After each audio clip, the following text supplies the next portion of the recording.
ఈరోజు జాతీయ రైతు దినోత్సవం సందర్భంగా ఆయన రైతు బిడ్డ అయిన పల్లవి ప్రశాంత్ విడుదలైతుండు. దీనికి సహకరించిన మీడియా మిత్రులకు, సోదరులకు, electronic media, print media, social media సోదరులందరికీ నమస్కారాలు. ఈ రోజు జాతీయ రైతు దినోత్సవం సందర్భంగా ఆయన రిలీజ్ అయినందుకు మాకు చాలా సంతోషం. ఎందుకంటే ఒక రైతుకు రైతు దినోత్సవం వచ్చింది చూడు, ఎంత గ్రేటు. ఎలాంటి సంఘటన అనుకోకుండా జరిగిన సంఘటనకు జడ్జి గారు సానుకూలంగా స్పందించేసి ఈరోజు రిలీజ్ అవుతున్నారు. కాబట్టి సోషల్ మీడియాతో ఎవరితో మాట్లాడరు ప్రశాంత్ గారు. కాబట్టి దయచేసి మీరు ఓపికతో ఇచ్చేసి కొద్ది టైం ఇచ్చిన తర్వాత మళ్ళీ ఒకసారి చేస్తాం. కాబట్టి అందరికి ప్రత్యేక ధన్యవాదాలు.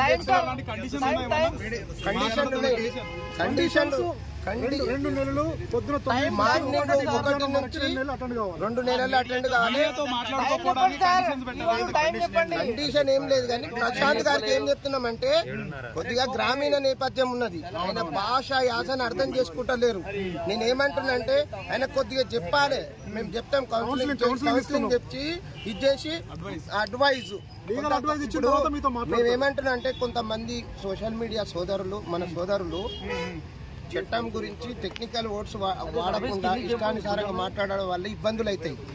కోర్టుకి ఇబ్బందులు అయితే, ప్రజలకు ఇబ్బందులు అయితే, చూసే వాళ్ళకి అవుతాయి, ఈ ప్రజలకు ఇప్పుడు ఇదైతే. కాబట్టి జాతీయ దినోత్సవం రోజు ఒక చిన్న గ్రామం నుండి వచ్చి పెద్ద స్టార్ అయింది. కాబట్టి దయచేసి మీరందరూ కోఆపరేట్ చేశారు, సోషల్ మీడియాలో, ప్రింట్ మీడియాలకు. వారందరికీ ప్రత్యేక ధన్యవాదాలు తెలియజేస్తూ మళ్ళొకసారి పెద్ద ప్రెస్ మీట్ పెట్టేసేసి ఇచ్చేసి పల్లవి ప్రశాంత్ తో మాట్లాడిస్తాం. మాట్లాడచ్చు 7:30కి వచ్చేస్తాను. యాక్చువల్ గా జైలు నియమ నిబంధనల ప్రకారం 7 o'clock భోజనం ఇట్లా చేపించేసి ఇచ్చేస్తారు. అప్పటి వరకు నిన్నే బెయిల్ వచ్చింది కదా, నేను ఏమంటున్నా 5:30కి బెయిల్ డిక్లేర్ అయిన తర్వాత మేడం వెళ్ళిపోయిన తర్వాత నియమ నిబంధనల ప్రకారం మేడం చేస్తారు. కాబట్టి నియమ నిబంధనల ప్రకారం 7:30 మధ్యలో పల్లవి ప్రశాంత్ ఎప్పుడు పెట్టిస్తారు సార్ ప్రెస్ మీట్? మేము పెట్టిస్తాం, త్వరలోనే పెట్టిస్తాం.